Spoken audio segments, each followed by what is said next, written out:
দামেস্ক শহর, আব্বাসীয় যুগ, রজব মাসের শুরু।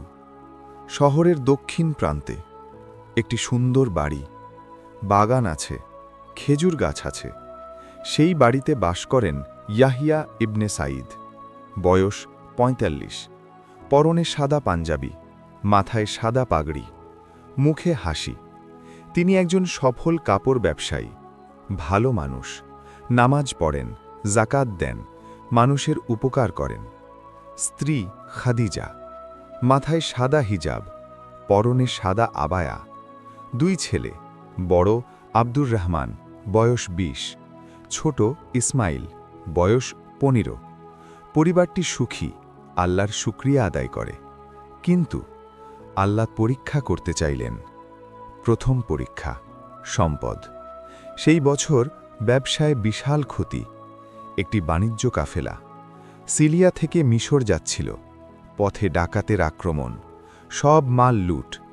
ইয়াহিয়ার সারা বছরের পরিশ্রম এক রাতে শেষ। সংবাদ এলো। ইয়াহিয়া বসলেন, চোখ বন্ধ করলেন, বললেন, ইন্না লিল্লাহি ওয়া ইন্না ইলাইহি রাজিউন। তারপর বললেন, আল্লাহ দিয়েছিলেন, আল্লাহ নিয়েছেন, আলহামদুলিল্লাহ। স্ত্রী খাদিজা কাঁদছেন। ইয়াহিয়া বললেন, কাঁদো না, আল্লাহ আমাদের পরীক্ষা করছেন, আমরা উত্তীর্ণ হব।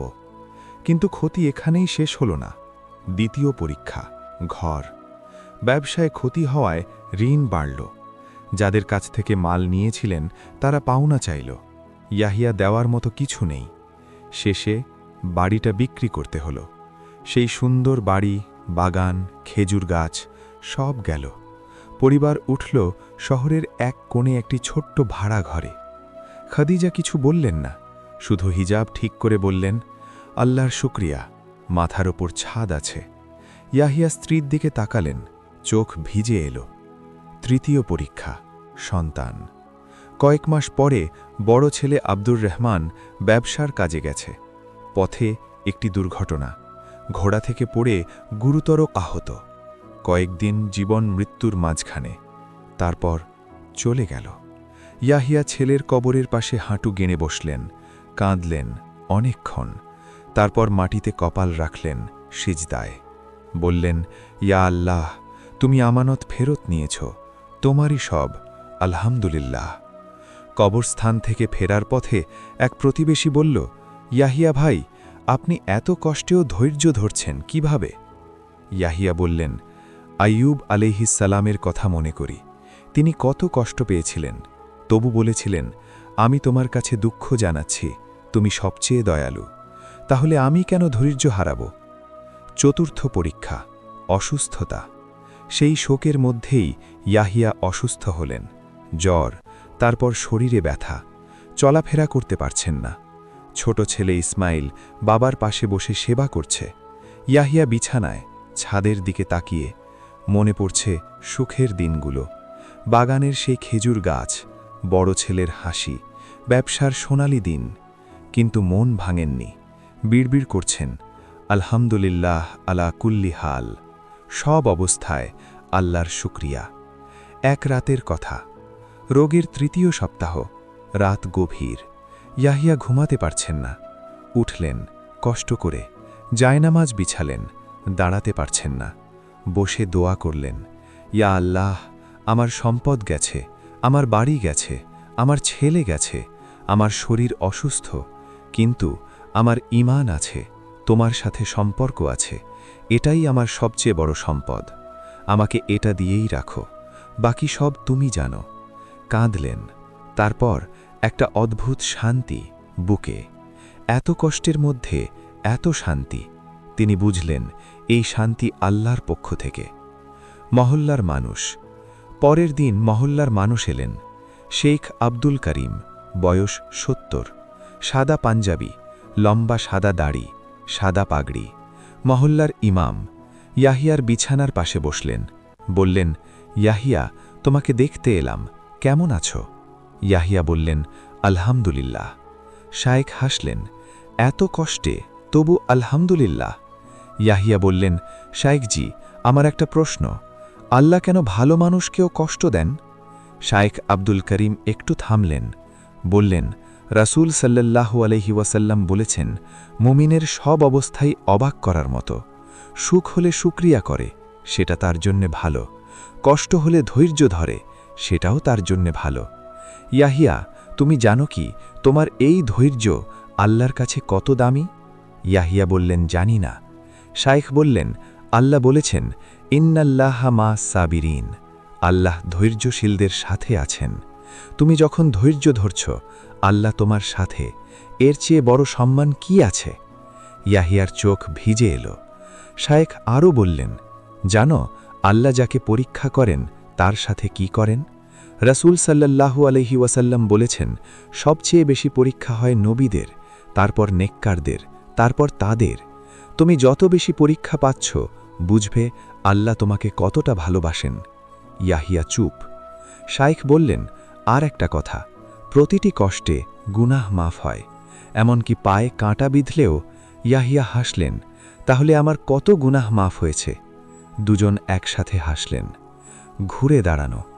ধীরে ধীরে ইয়াহিয়া সুস্থ হলেন, উঠলেন, ছোট ছেলে ইসমাইলকে নিয়ে আবার কাজ শুরু করলেন। ছোট একটি দোকান, আগের মতো বড় নয়, কিন্তু সৎ, হালাল। দিন যায়, সেই ছোট দোকান ধীরে ধীরে বাড়তে লাগল।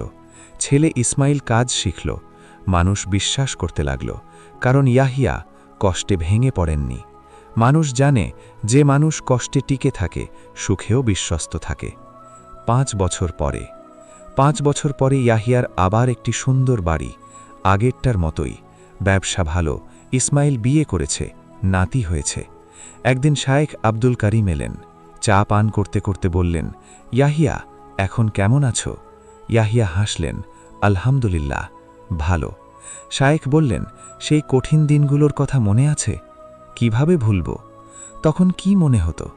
ইয়াহিয়া একটু ভাবলেন, বললেন, মনে হতো সব শেষ, কিন্তু একটা কথা মাথায় থাকত। আল্লাহ বলেছেন, ফাইন্নামাল উসরি ইউসরা, ইন্নামাল উসরি ইউসরা। কষ্টের সাথে স্বস্তি আছে, কষ্টের সাথে স্বস্তি আছে। 2 বার বলেছেন, একটি কষ্ট কিন্তু 2টি স্বস্তি। এই কথাটা মনে রাখতাম, বুকে আঁকড়ে ধরতাম। শাইখ বললেন, এই বিশ্বাসই তোমাকে উঠিয়েছে। ইয়াহিয়া বললেন, শাইখজি, আমি একটা জিনিস বুঝেছি, সেই কঠিন দিনগুলো আমাকে নষ্ট করেনি, বরং আমাকে তৈরি করেছে। ব্যবসায় ক্ষতি হয়ে শিখেছি সব আল্লাহর। ছেলে চলে গিয়ে শিখেছি সম্পর্ক আল্লাহর আমানত। অসুস্থতায় শিখেছি শরীর আল্লাহর দেওয়া উপহার। এখন যা আছে তার মূল্য বুঝি, আগে বুঝতাম না। শাইখ চোখ মুছলেন, বললেন, ইয়াহিয়া, তুমি পরীক্ষায় উত্তীর্ণ হয়েছ। শিক্ষা। এই গল্পে 5টি কথা। প্রথমত, ইয়াহিয়া একসাথে 4টি পরীক্ষা পেলেন, সম্পদ, ঘর, সন্তান, স্বাস্থ্য। তবু প্রতিটিতে বললেন, আলহামদুলিল্লাহ। এটাই সবর, ভাঙা মুখ করে না থেকে আল্লাহর শুকরিয়া করা। দ্বিতীয়ত, সেই রাতের দোয়া, ঈমান আছে, এটাই আমার সবচেয়ে বড় সম্পদ। যার কাছে ঈমান আছে, সে কখনো সত্যিকার গরিব নয়।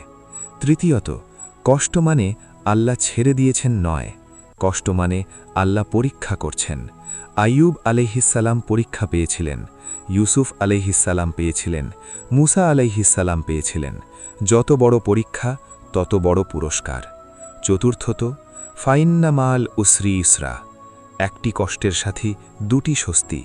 আল্লাহ 2 বার বলেছেন, এই কথাটা কঠিন সময়ে বুকে ধরে রাখো। পঞ্চমত, ইয়াহিয়া বললেন, কষ্ট আমাকে তৈরি করেছে।